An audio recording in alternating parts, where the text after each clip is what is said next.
Hey, what's up, everybody? Welcome back to Triple R Ryan's Real Reactions, and today I'm jumping into another case that I am kind of going into for the first time blind, and that is the case of Chris Watts, part one here on the JCS Criminal Psychology channel. Jim Can't Swim, and all I know is that he offed his wife and children and put them in like a giant cylinder, and it was nasty. I know that, but other than that, I know nothing about this case. And it should be like watching this all over again for the first time, because I'm sure most of you have a lot of knowledge on this, and I don't. And that's kind of the point of this channel, to learn about all of these things with the help of these videos and you guys in the comments. So, as always, please like this video, give it a thumbs up, comment down below at any point. There should be a lot to comment on, multiple comments, whatever you want to do. Reply to some people, help me out there, and then subscribe to the channel with those notifications turned on so you don't miss a video and you know when they come up, and you can help me out and fight the algorithm. If I look a little dark today, I'm filming this in the morning. Technically, I should be facing that way, but I don't have that luxury because my desk doesn't fit that way, so we'll deal with it. Here we go. The case of Chris Watts now. The drama began shortly after the Frederick Police Department received a call from Nicole Atkinson, the best friend of Shannon Watts. She had arranged to drive Shannon into town that same day for a pregnancy checkup, but there was no answer when she and she was pregnant. Great. knocked at the door, nor any response to her text messages or phone calls. After noticing her shoes were still at the front door, she became concerned and called 911. Nicole? Yes. Okay. So what's going on? So my friend, we were out of town for a Also, closed captioning's not available on this video. Can't turn them on. business trip this weekend. Right. And I dropped her off at 2 o'clock this morning. She's 15 weeks pregnant. She wasn't feeling well, and she had a doctor's appointment this morning at 9, and I told her to let me know if she needed me to take her. She's got 2 little girls. I've called, I've texted. Her car's in the garage. Her shoes she wears every single day are by the front door. Big house. How you doing? You seen your neighbors today? No? Okay. What's Chris's phone number? Chris's phone number is... Hey, Chris, Officer Coonrod for the police department. Pretty good. So, do you have any idea where your wife is? Right. What my concern is, her car's here. They're saying she is diabetic. I don't want her if she's upstairs and can't respond. Okay. About how far out are you? Okay. All right. He said like 5 minutes. It's not a sure sign of guilty conduct, yet the fact that Chris made the officer wait for his return would have most likely alerted some minor suspicion. Yeah, you know, it makes sense. Like, if you think that your wife is in danger or missing, I don't care if I'm 5 minutes away or not. I'm telling them, oh, bust in the door. Break the door down. I don't care. If the mother of my children is not answering and her friends are concerned, every single minute is important. In normal circumstances, a husband receiving a call from the police saying they were concerned about the safety of their pregnant wife and children, in most cases, would have given them permission to immediately kick the door down. It's a truly somber awareness to know that the man stepping out of the car had only a very short time ago dumped his infant daughter's bodies into an oil tank and buried. Oh, that an oil tank, dude! What kind of monster freak? I mean, seriously, what kind of sick, disturbed individual would do that to anybody, anything, any animal, and especially your children? Just burn in hell. Buried his pregnant wife in a shallow grave. Oh. Scott, how you doing? So here he obviously is going to play dumb, act like he doesn't know what's going on. So this is the only vehicle she would have? Only one that, she would drive? Okay.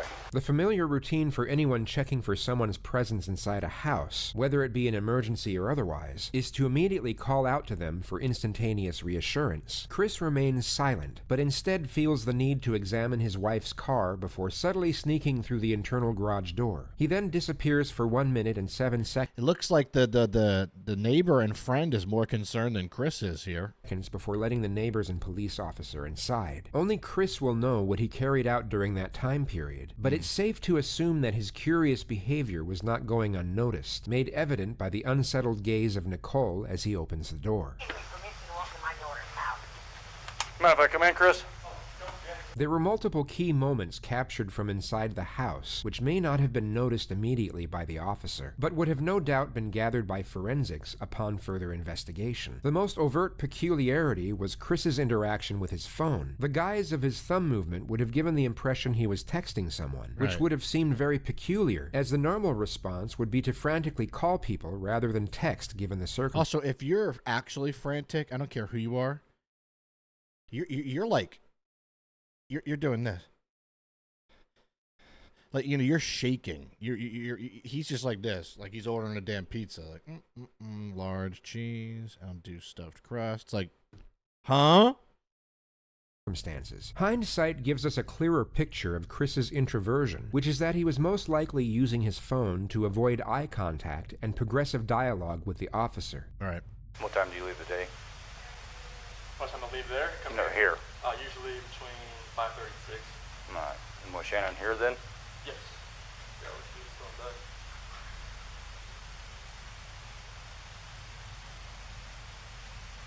Does she usually watch the kids, or you have daycare watch them? Or? She usually watches the kids if they're not at school. Okay.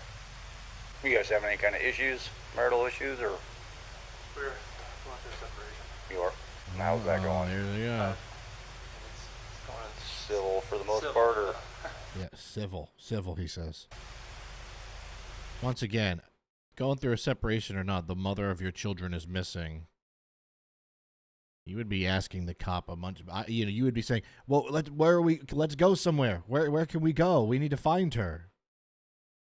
Can we start looking around? Can we send more cops to look? You know, can we find stuff?" Like, you would be asking for them to do a bunch of things, not just texting on your phone, calmly talking.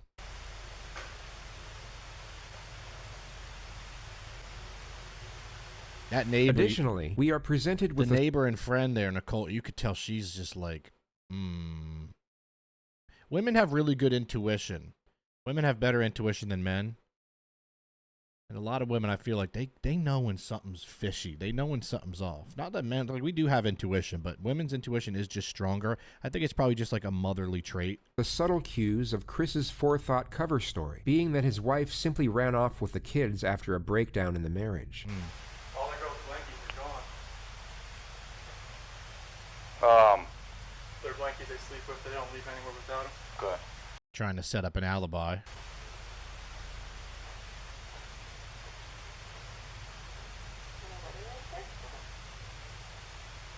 Wedding ring. So this freak planted a bunch of things, took the blankets, had the wedding ring left to make it seem like, oh, she just upped and left. But I feel like this friend is probably thinking, she would have told me about this. I would have known.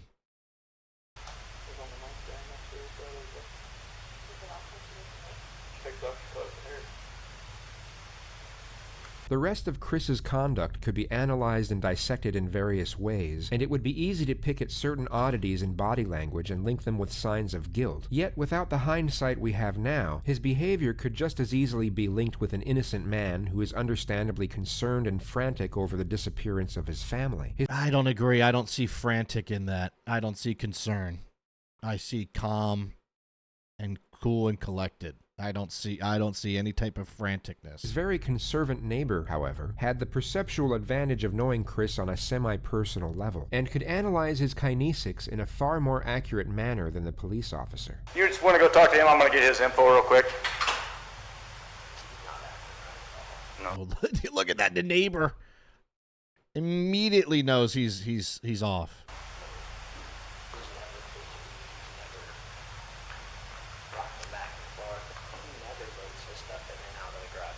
Right. To be completely honest with you, my wife and I were kind of wondering when she was on vacation if something happened, because I've heard them full out screaming at each other at the top of their lungs, and he gets crazy. Does he? And that's pretty recently. Yeah. He doesn't look worried. He looks like he's trying to cover his tracks. Absolutely agree. There's a difference between worrying and then what he's doing. He's normally quiet, real subdued. He's over here telling you 3 times what he took out, what he did. Alibi. He's very, he never talks. So the fact that he's over here blabbing his mouth makes me kind of suspicious. This was just after the moment he had shown both Chris and the officer his surveillance footage of that same morning, capturing only Chris leaving the house after loading multiple unidentified things into his truck. Hello? Yeah, we can pick up cars coming this way. I get anything coming this way and making this turn. So. Oh my God! Look at Chris watching. And usually at night. You know he's freaking out right now. So unless they pulled right here, but I would have caught her walking out.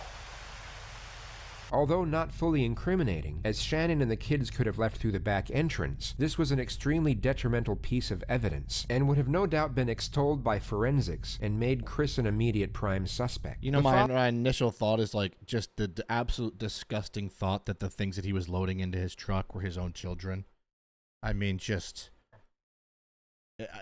stuff like that is like, you see stuff like that in movies and TV shows, and you can say, okay, it's not real. So, but when something like this happens,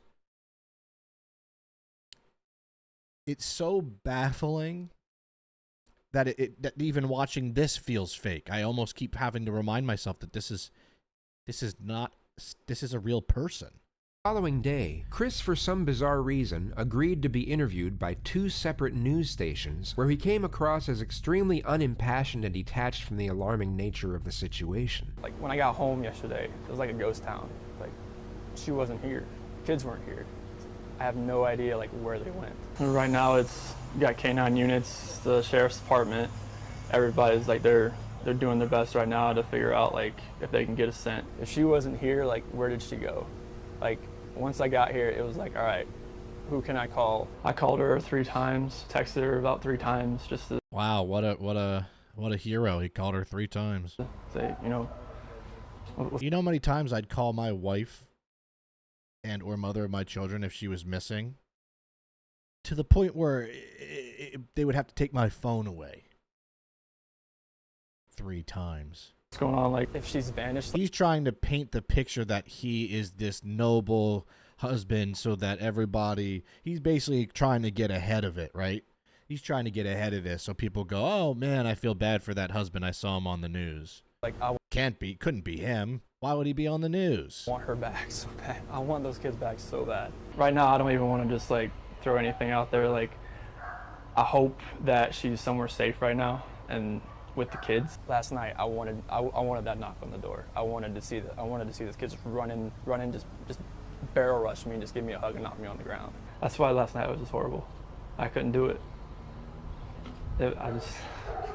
I'm hoping that somebody sees something or somebody knows. Oh, your neighbor saw something. This is making my stomach hurt. Something and comes forward. Shanann, Bella, Celeste, if you're out there, just come back. Like, if somebody has her, just please bring her back.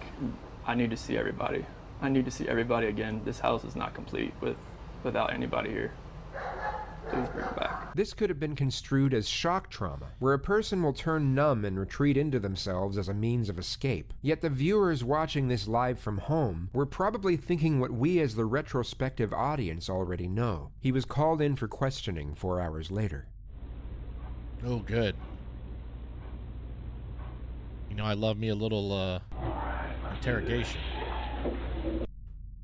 Somebody saw something. Somebody knows where these kids are. And I keep saying kids, I'm sorry, kids in your life. I know you're going through a lot, so we're not going to keep you here all night. Just tell me exactly what you remember, and I'll take notes about where we can go. Okay. So this 1:48 a.m. Let me switch chairs. Because when they come knocking, one of the oldest and most commonly used techniques is for the interrogator to sit between the door and the suspect. This is for the purpose of heightening the feelings of isolation and dependence. It's an indirect subliminal message, letting Chris know that the only way out of that room is through the detective. Yeah. It's an excellent tool for stripping away confidence, thus increasing the telling signs and body language when information is fabricated. Yeah, it's almost like closing them in, like you're trapped here. A.m. That's when my alarm goes off for work, and I'm just get dressed, brush my teeth, everything I do upstairs. Okay. About 4:15, that's when I get back, slide right into bed next to her, and start having a conversation with her about having the house up for sale. And See, he's putting this damn alibi in. Yeah, we were just having a convo about the house getting up for sale. And, you know, making these cops think, okay, so she might be in Arkansas somewhere with the kids. She was upset that you said that. talking about it. I don't think the cops would buy that crap. Like actually proceeding with the separation. Okay.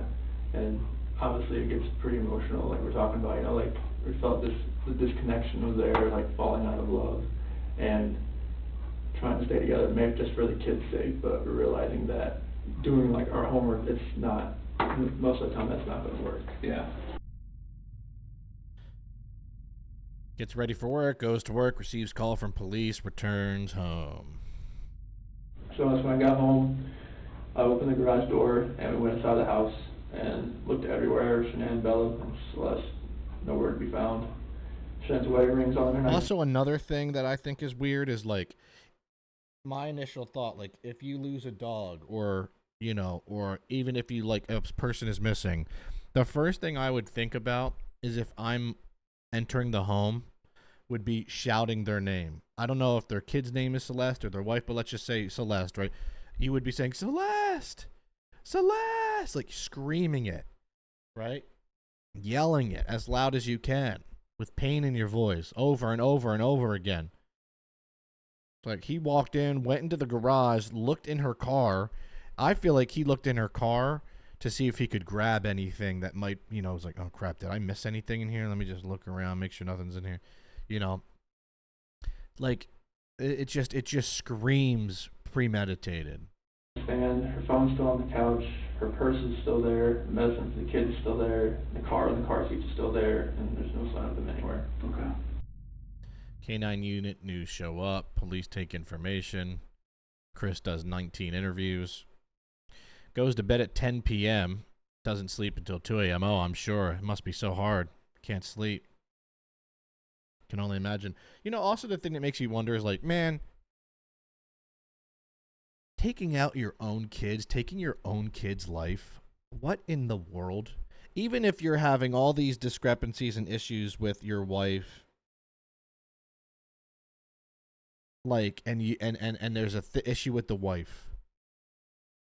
First of all, what he did is never violence, anything is never even close to the answer. Just get a divorce. Leave them alone. But to take the lives of your own children is, I can't even imagine what logical thought he would have had in his brain. My only thought is that he probably knew his wife would end up getting custody of the kids, and maybe it's a situation where it's like, if you can't have them, nobody can, or if I can't have them, nobody can. But I mean, like, what? I was just hoping that, I mean, left all the lights on in the house, I was hoping that I'd get a knock on the door, but Yeah, nothing she's back. happened. Yeah, but nothing happened. What do you think happened?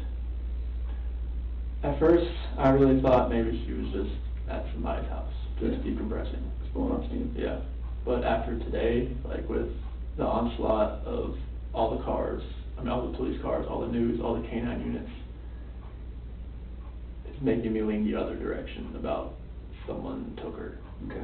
But it's just, Someone took her.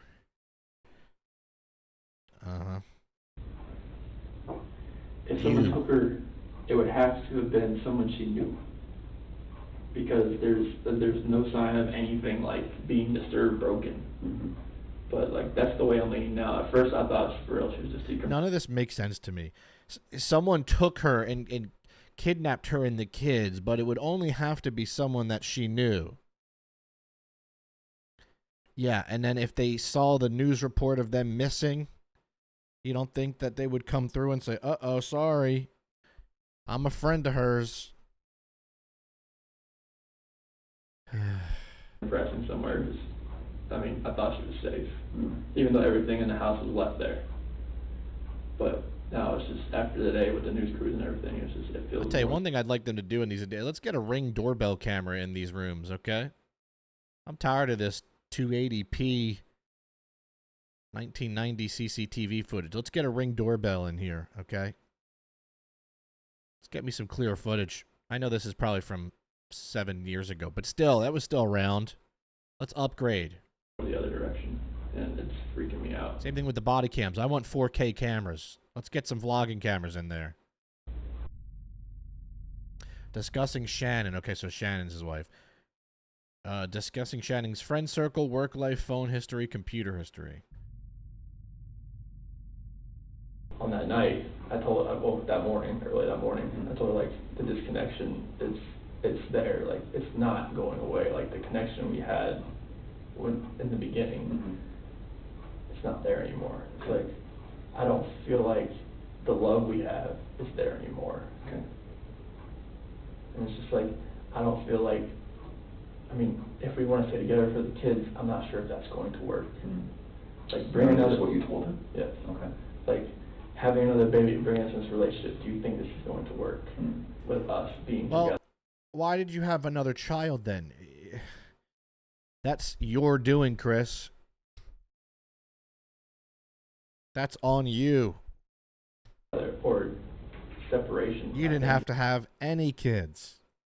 Also, you didn't have to get married. This is all being under your free will. It's going to be the best possible route for us. And that's when, like, all the crying and everything proceeded. And it was very hard just to talk about that. But I needed to do it face to face. Okay. And I needed to see her face, like, while I did it. I couldn't text, phone, whatever. I needed to be face to face and be able to see her and know that she was going to be at least reciprocating back to me. Oh, what did she say? She said that she wanted to kind of work on it, but if that's the way I was feeling, then she respects that. Okay. Also, no wife that is trying to work on something would then just up and leave with the kids the next day. Right? Like, that's not how that would work. If the wife is the one saying, we could try, we could fix this, we could do this, and she wouldn't up and just leave, because she would be the one that has hope. The person who would up and leave would be you, Chris, the one who says, I don't think this is going to work. I think we need to separate. I don't feel the love anymore. He's acting, it's none of this is adding up. None of it. 1 p.m. I'm now on my way home to check on my family. Is that just because you're worried based on the conversation with Nicole? Had the police contact you by then? No. Okay. 2, I arrived. Sorry, go ahead. But Nicole said she was probably going to call the cops. Okay. All right. Now, so it sounds like Nicole's pretty worried. Seems like Nicole's a little more worried than you there, Chris. More worried than you.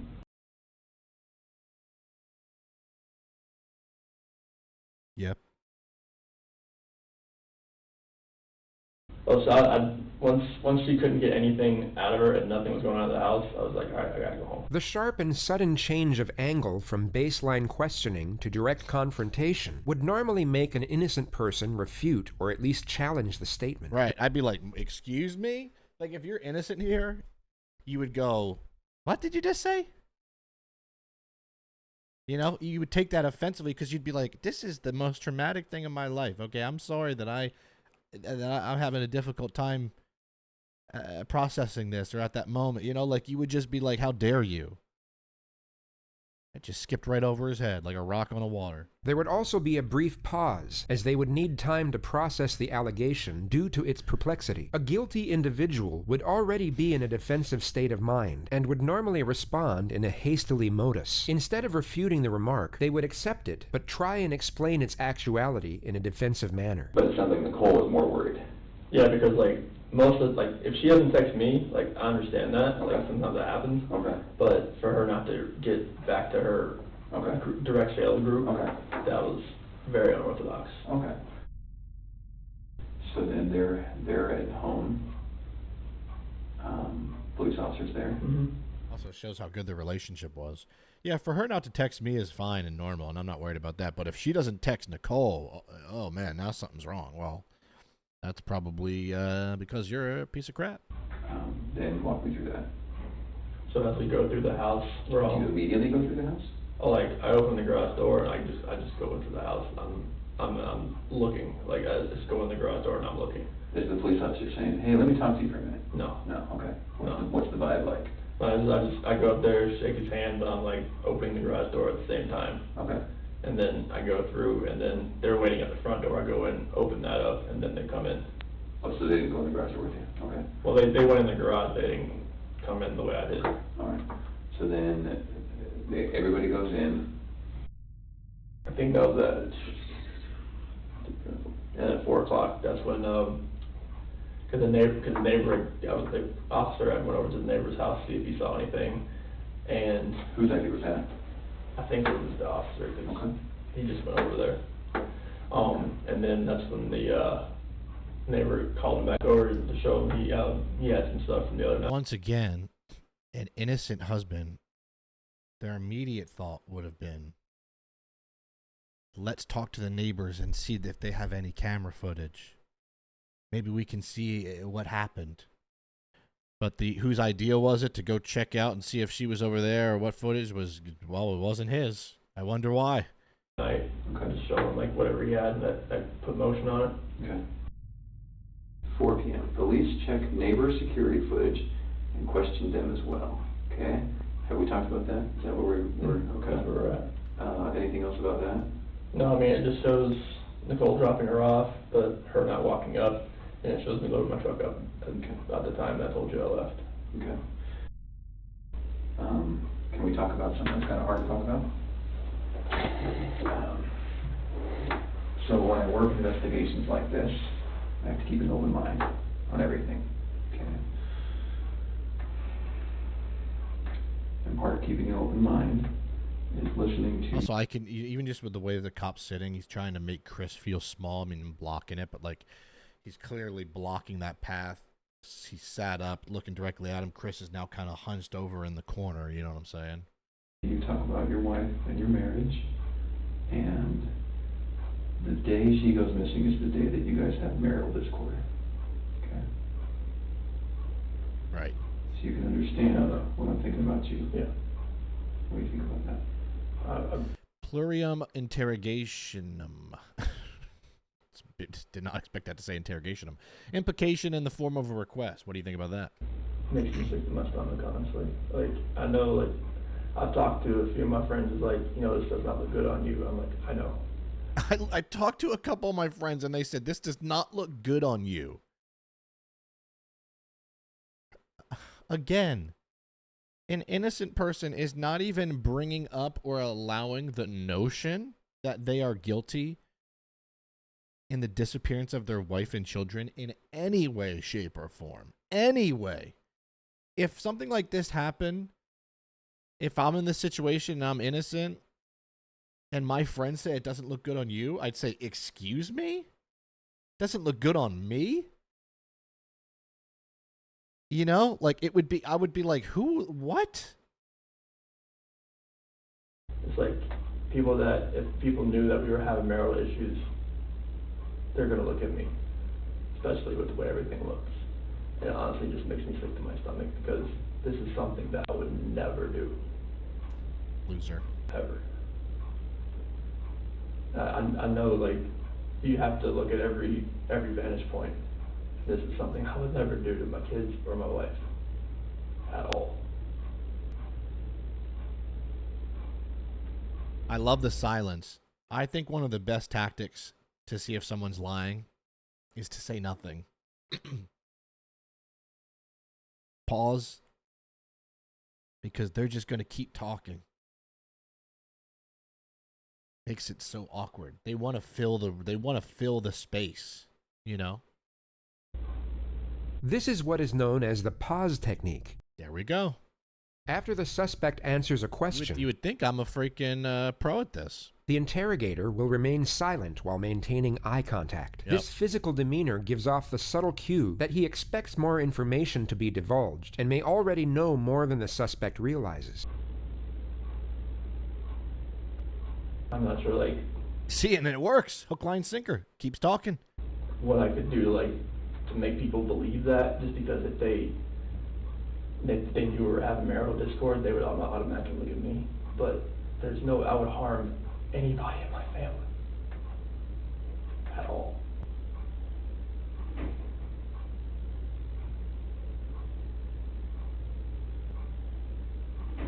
I know we were having marital. He's still going. And this is someone who the neighbor said never speaks, is an introvert. So in a normal situation, if he was not, guilty of anything, he would probably be like, "Is everything okay? Why are you just sitting there? I got nothing to say." Discord, and we had that conversation that morning, and then she goes, we have no idea where she is.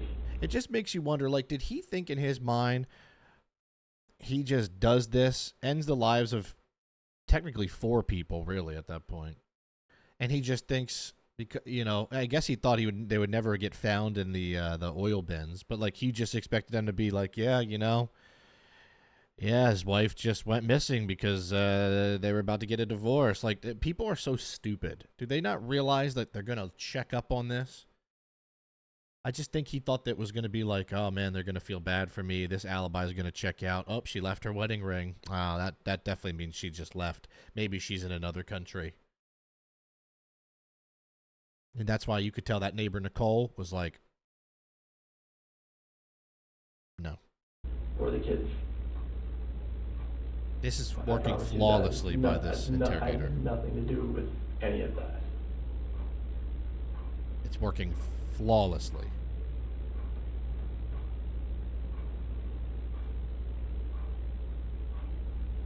Are you telling me the truth? I'm telling you the absolute truth.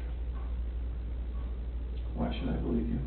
A truthful individual will normally respond to this question with a question, such as, "Why are you asking me that?" or "What's going on here?" They will often protest the aggressive nature of the inquisition, or give a short and forceful response. If you're at Target or Walmart and you're walking out and you just paid, and one of the people in the security goes, "Excuse me, did you steal that gallon of milk?" You would go, "Did I steal the milk?"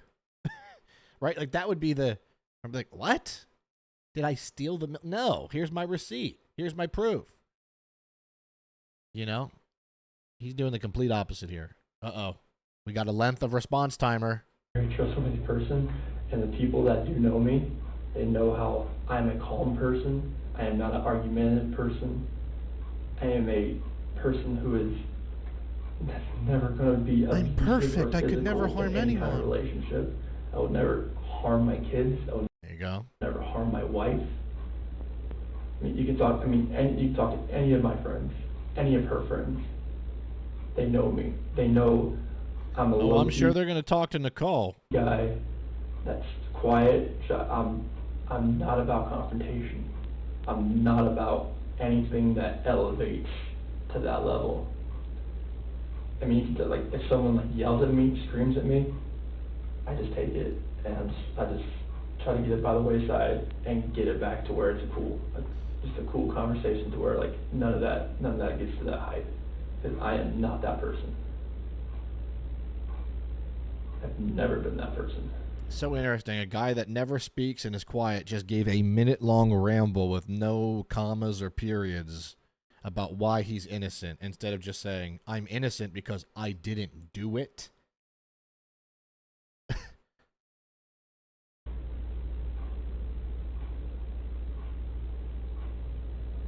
The clock noise is really adding to this too, the ticking. Sorry, I added that. Maybe that's a bad time for me to add a fart noise. I'm sorry. Okay. Would you take a polygraph? Sure. Okay. Let's take a little break. I'm going to come back in here because I have a lot more questions for I'd leave him in there for about 8 hours and come back in the morning. you. How you feeling? Looking at that picture, Can't see. Is that this family? I don't know.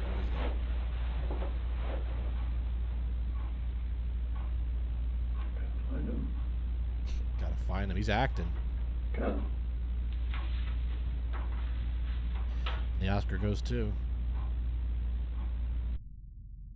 Celeste, she's Rampage. She's always the one that's gung-ho. She's always the one that's just she's off. She's either go or sleep. She's always the one growling. She's always been, she's a tiger. Bella, she's the calm, the mothering one. She's the one that's always, "You okay? You okay? You fine? Okay." She's just the sweetest little girl. She's the one that favors me more, and Celeste is the one that favors Sinan more.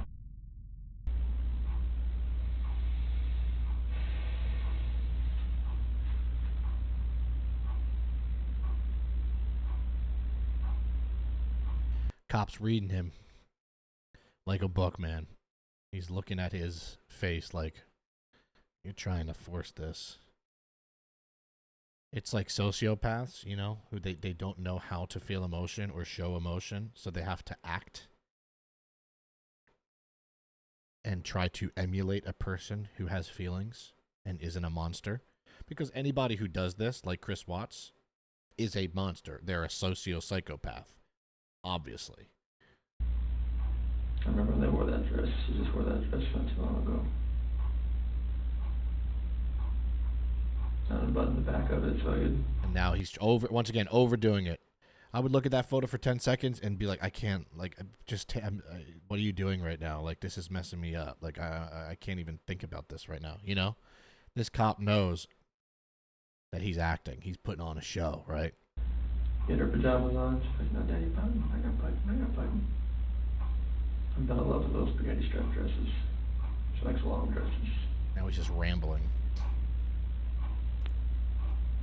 She was a girly girl.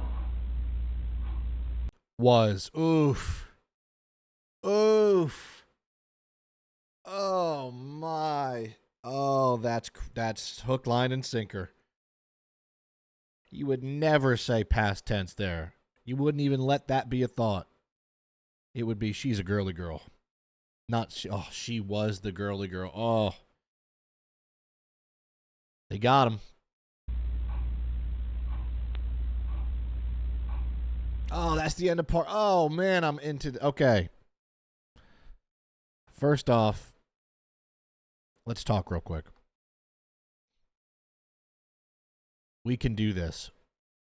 500 likes for part 2, please. Okay, please like it. Like, you're like, Ryan, you could watch part 2. Yes, I could. But I want to watch it if you want to watch it. Okay, I try to give the people what they want here. 500 likes, we'll do part 2. Part 2 is 24 minutes long. I'm hoping I'll find out more information. We can do 500 likes. Let's read some comments. Hey, bro, no need for the FBI to get involved. Neighbor solved the case on day 1, right? This guy talks about his wife and children disappearing the same way I talk about not knowing why the garbage smells like weed. Yeah, the neighbor was onto it immediately, both of them. Nicole and then the neighbor were onto them. Him referring to his children as those kids is chilling. I called her 3 times. My mom calls me 30 times when I ask for one at McDonald's. Exactly. 3 times? Are you kidding me? I've been 1,000 times more panicked looking for my missing takeout in the fridge. Bro, these are all so true, though. So true. Chris's media interviews were a brilliant plan to ensure no one would suspect him. Yep. That's exactly what I said. Your kids are missing, Chris. Damn, that's crazy. If you're innocent, you have a lot of questions. If you're guilty, you have a lot of answers. Bro, that's absolutely perfectly said. If you're innocent, you're leading the charge. Let's go here. Wait, cameras. Let's find this. You're not the one coming up with an alibi for everything. When did this happen? What year was this? Someone let me know in the comments. Was this like 2014 or something? Like, I know this was uploaded in 2019, but... All right. Well, there you go. There's part 1 of the Chris of Case Watts. The case of Chris Watts on the JCS Criminal Psychology channel. Once again, 500 likes. Let's do part 2. Let me know in the comments. I mean, there's a lot to talk about in the comments. I'm not going to give you a prompt. You'll figure that out. And then subscribe if you made it to the end and haven't subscribed yet. Please subscribe. All the links of everything that you need with me are in the description. I have a TV show reaction channel called Ryan's Average Reactions where I watch TV shows and compilations of shows. That's there. Subscribe to that if you'd like. My Instagram's in there if you want to follow it. My Discord's in there if you want to join that. And the major one is I stream 5 days a week. watching television live. So if you like live streams, Twitch, stuff like that, shoot me a follow. Everything's always going to be in the description. Once again, if you want to click it, you know what to do. And if you don't, that's okay. If you just want to watch these videos, I understand, and I appreciate you for doing that, because that is enough either way. But if you ever want to go above and beyond, please do so. Everything's always in the description. And once again, make sure to turn those notifications on. If you could be one of those people that watches every video, not just like specific ones, it would help me out a lot. That's how our channel really grows, right? So that's it. What an insane video. What a loser piece of crap monster that man is. And I haven't even finished part 2, and I already know it. That's it for me right here on Ryan's Raw Reactions. I'll see you soon. Peace out.